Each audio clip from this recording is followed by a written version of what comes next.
Mismong si Bulacan Governor Daniel Fernando ang nag-update tungkol sa kaniyang kalagayan matapos siyang isugod bigla sa ospital. Mga kababayan kong Bulacanyo, huwag po kayong mag-alala. Wala po nangyari sa akin. Walang nangyaring stroke. Ano po. Basta ipapahinga lang po ako. Thank you. Usap-usapan ang kondisyon ni Fernando na mag-viral ang video niya sa isang event sa Bulacan Capitol Gymnasium noong Lunes.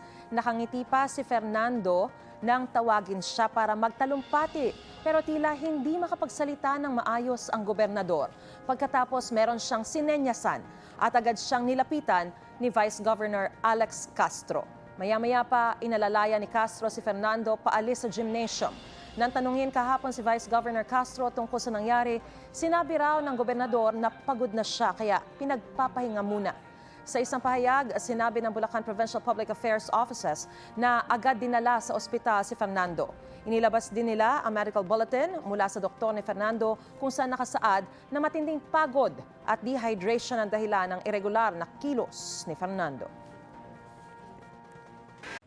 Mga kapuso, para una ka sa mga balita, mag-subscribe sa GMA Integrated News sa YouTube.